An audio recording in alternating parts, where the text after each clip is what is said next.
I have already mentioned my feeding for the months of February, March and April, and into the first race towards the end of April. This was a breeding mixture, then with depurative added, followed by Jerry Plus on the run up to the first race. Let us now look in more detail for the peak racing months of May, June and July. Before I go on, let me emphasise that the pigeon food that I use is easily available in this area, and I firmly believe that there are many equally good brands of pigeon food in other parts of the country. So my point is that to gain success with Widowhood, you do not have to use exactly the same feed as me. Good quality grain, free from damp, stored well, particularly out of the way of vermin, easily obtainable and affordable, has to be the choice. Most seasons I look for improvement and try a different type of feed. In 2005 I have tried a mixture containing the red Hungarian maize for the first time, as fanciers had been telling me that using this gave better performances. The red maize is supposedly sweeter and carries more energy for the birds, and fanciers say that once the birds eat it they prefer this maize. You can see the mixture on screen. It is from Gem corn and is known as Gem Super Red Pigeon Mix. I have also tried for the first time this Merriman's mixture. This is from the green bag and is known as Ultra Soya Gold. My feeding policy has always been to bring the birds to a peak for basketing day for the race, as this is the final opportunity for me to influence their food intake. My home location now means that we can be racing from across the channel every week from early May, and this can be quite demanding. Consequently, I decided to change my feeding policy slightly by cutting out the use of depurative and replacing this with Jerry Plus. This contains at least 8 of the same grains as depurative, but the main difference is that Jerry Plus contains 35% small maize and depurative contains 35% barley. So Jerry Plus should produce a higher level of digestible carbohydrate. It also has a very low protein level, 10%. Therefore, I have introduced the Merriman's Ultra Soya Gold, which contains, amongst other grains, a good proportion of toasted soya beans and tares, which are both high in digestible protein, and yet are quite small grains, unlike other traditional protein grains such as peas and tick beans. Ultra Soya Gold should provide some protein along with good energy levels. Later in the week, particularly for the longer races, the much stronger Gem Super Red Pigeon mixture should provide the birds with almost everything they need for energy and stamina. Peanuts are given to the birds towards the end of the week, and the small seed mixture known as Sneaky Mixture from Vercel Lager is used on basketing day and occasionally as a tempter for the birds. In addition to these grains, my birds trap into a teaspoon of Golden Boost per bird in the morning and a level teaspoon per bird of Homoform in the evening. This is placed on the clean floor of the loft whilst the birds are outside. So, on entering the loft, my Widowhood cocks can immediately eat either Golden Boost or Homoform. Whilst they are eating this, I measure out into a tub a rounded dessert spoonful of the feed for each Widowhood cock.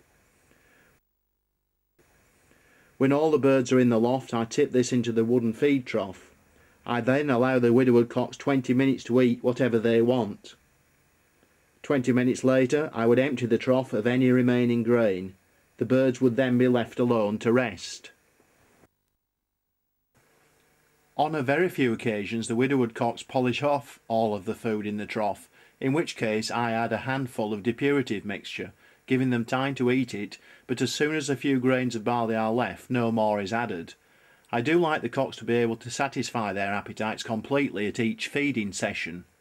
On most days, however, there will be some grains left from my initial measure of 1 dessert spoonful per pigeon, which I would gather up after giving them 20 minutes to take all that they wanted.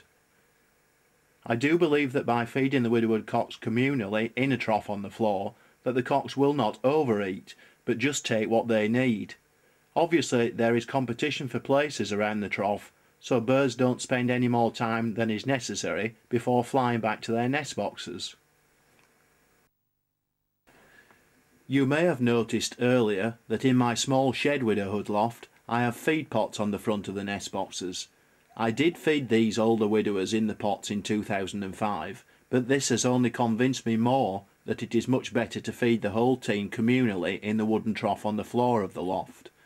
All my widowers will receive their feed on the floor in 2006. I have been asked many times before to set out my daily feeding plan for the widowhood cocks, but have always been a little reluctant because events don't always run smoothly. Holdovers of 2 or even 3 days, for example, can disrupt and cause plans to change. However, assuming that there are no disruptions, here is my feeding plan, firstly for a 7-day build-up for sprint racing, when the cocks are basketed on Friday evening and raced on Saturday morning.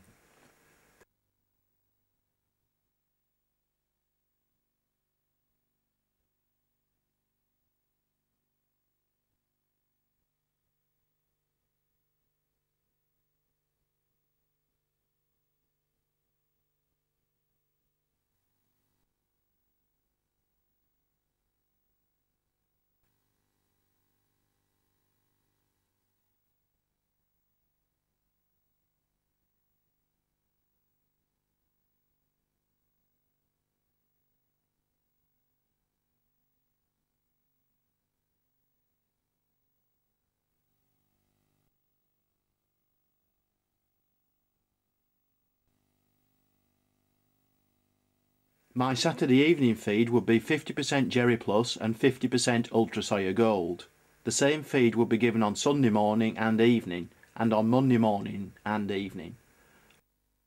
On Tuesday morning I feed 100% Jerry Plus, and the same Tuesday evening and Wednesday morning and Wednesday evening, along with 2 peanuts per bird added to the Wednesday evening feed. On Thursday morning my birds receive 50% Jerry Plus and 50% Super Red, along with 3 peanuts per bird. Exactly the same feed is given in the evening. On Friday morning I feed a heaped dessert spoonful per bird of 50% Jerry Plus and 50% Super Red and 4 peanuts per bird. Anything remaining at 2 o'clock on Friday afternoon is removed, and 1 teaspoon per bird of sneaky mixture is placed in the wooden trough. On returning from a race, the birds would receive a rounded teaspoon of Golden Boost and sneaky mixture mixed together 50-50 when all of the widowhood hens have been removed. My feeding plan when I am trying to build up my team for a channel race runs over a period of 13 days. That is, from returning from a race on a Saturday, the birds not racing the following Saturday, but being basketed on the following Thursday evening or afternoon.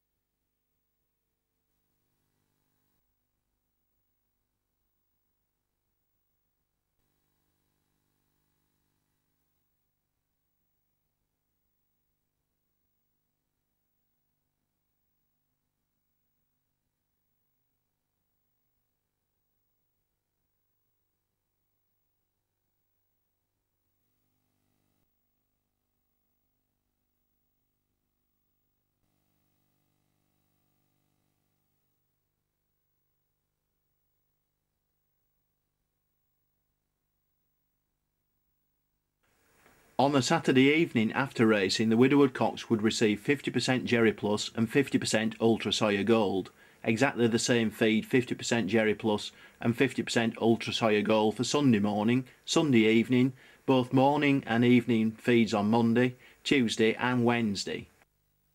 On Thursday morning I would feed 100% Jerry Plus, and the same Thursday evening, Friday morning and evening, Saturday morning and evening, and Sunday morning. Sunday evening would be 50% Jerry Plus and 50% Super Red, as would Monday morning. Monday evening would be the same, except I would also add 2 peanuts per bird to the tub of food. Tuesday morning would again be 50% Jerry Plus and 50% Super Red, along with 3 peanuts per bird, as would the Tuesday evening feed, except with a further addition after the main feed of a level teaspoon per bird of sneaky mixture.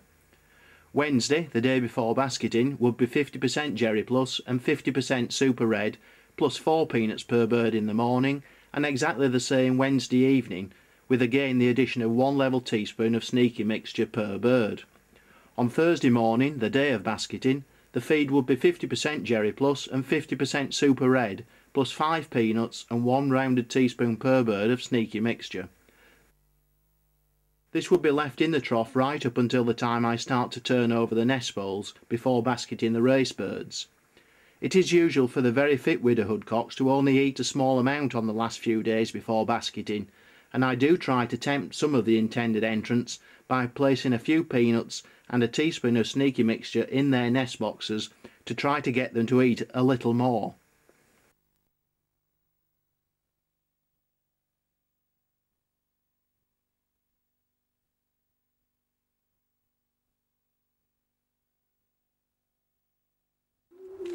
During the season, I will not use medicines unless it is absolutely necessary, although I would try to give the Widowhood cocks a preventative dose for canker in the middle of the all bird season, that is sometime between the 20th of May and the 11th of June.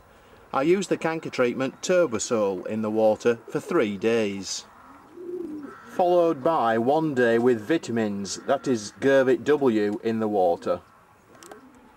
There are a considerable number of tonics on the market these days, and I use a small range. These are Trichinox, Gemthepax and Electro B from Gem Supplements, Gervit W, an excellent multivitamin from Ronfried, recovery salts, which are often supplied by the Paramyxo vaccine suppliers, and glucose, which I often mix with honey for the first drink for the returning race birds. I consider on a daily basis all the circumstances before deciding which tonics to use or whether to put plain water in the drinker. However, most weeks I use Gervit W multivitamins in the water on Tuesday,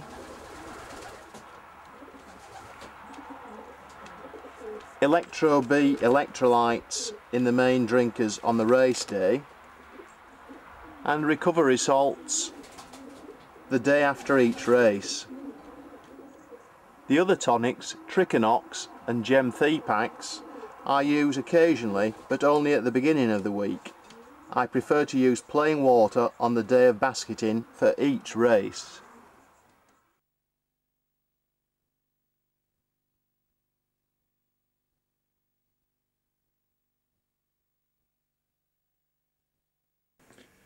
It is always good to give your Widowhood cocks plenty of exercise and training so that they become fit and are brought into racing condition, but there are times when your Widowhood cocks will require periods of rest. During the season, if we have a wet morning or evening, I will have no hesitation about not letting the birds out. I will simply go and feed them and lock them up until the next session. The day after the race again is a good one to choose for enforced rest. I use rest as a positive, not a negative. I prefer to keep away from my Widowhood cocks from at the latest 10:30 in the morning to 5 p.m. in the evening, and during these hours they can rest. When I do venture to the loft between these periods, my Widowhood cocks are usually to be found sitting quietly on top of their upturned nest bowl, or alternatively just stood on their plastic grills of their nest boxes. Usually the loft is fairly quiet and the cocks are not wasting valuable energy by calling and roaring round the loft. If my birds did not rest peacefully between exercise sessions, I would probably consider some sort of curtains or shutters to darken the loft, so that there is less outside disturbance and more encouragement for them to rest. However, it would be with some reluctance that I would block the sun out, as this is very beneficial for the pigeons.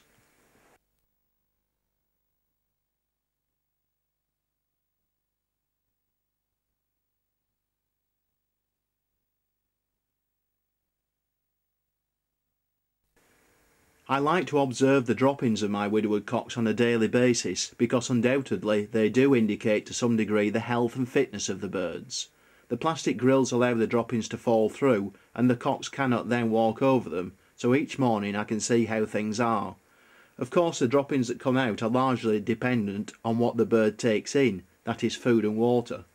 Probably all fanciers will know what good droppings are, quite firm, marble-like, with a white tip, and what bad droppings are, very loose, watery and greenish.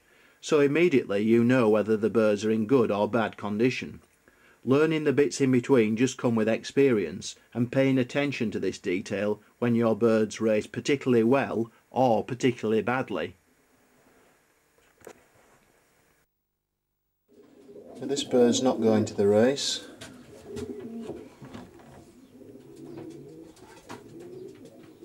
See his droppings, quite good, but one thing that the droppings don't tell you is whether the bird's tired or not. You can have good droppings but a tired pigeon, and this one's been out for a couple of weeks after a race, so I know that he's not ready to be racing today.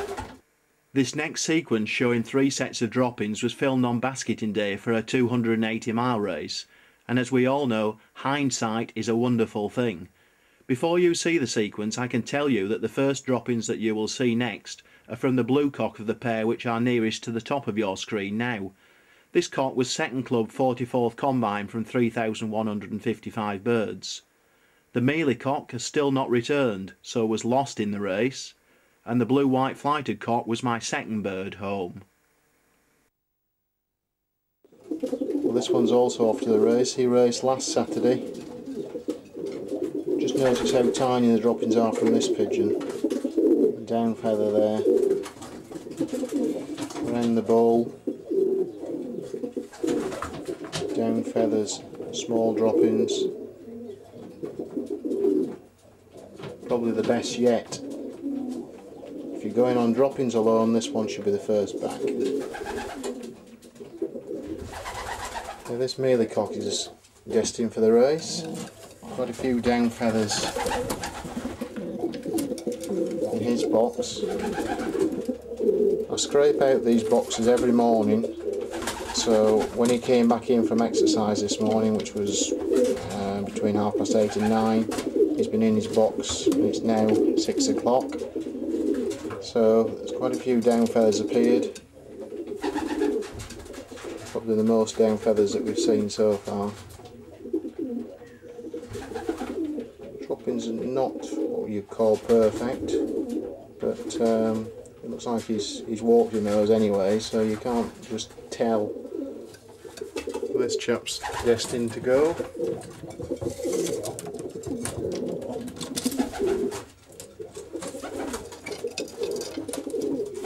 Down feathers on this box. Again, nice small firm droppings. Might have been a little bit more colourful, but all depends on what they eat, of course. But all down feathers there, encouraging sight. This cock landed on the loft a few times yesterday and then clapped off, so he's obviously well. Third pigeon last week from a short race. I did say that hindsight is a wonderful thing, and even though the mealy cock produced plenty of down feathers, his droppings were not particularly good. The blue-white flighted cock performed okay, but the very small droppings that I did say at the time were the best in the loft proved to be from my best performer on race day, the blue cock on screen now.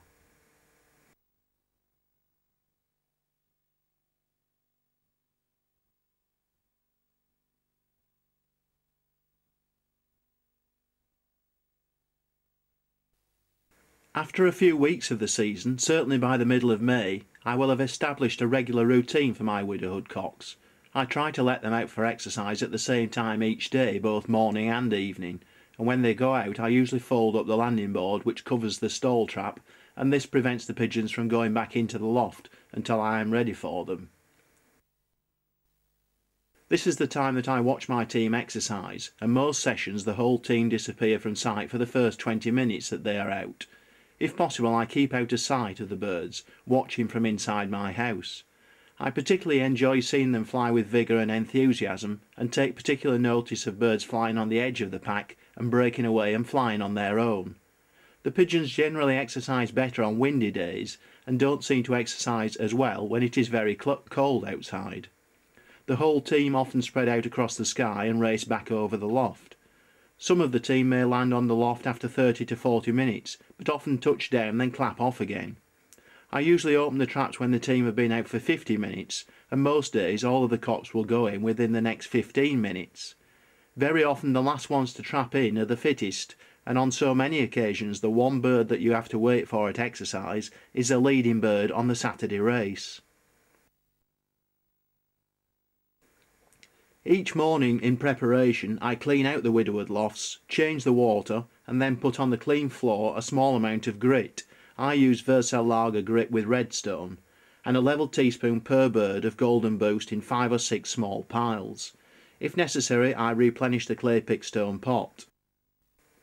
1 dessertspoonful of the appropriate morning's feed is then measured out into a plastic tub, and when the birds have all trapped in and eaten the golden boost, this is spread out in the wooden trough and the birds given 20 minutes to take what they want. Anything left after 20 minutes is removed. In the evening, whilst the cocks are out for exercise, I stir round and top up the water and place on the clean parts of the floor a level teaspoon per bird of homoform, again in 5 or 6 piles. 1 dessertspoonful per bird of the appropriate day's feed is measured out into a tub and spread into the wooden feed trough when all the birds are back inside the loft and have finished the homoform. 20 minutes later, any food remaining is removed.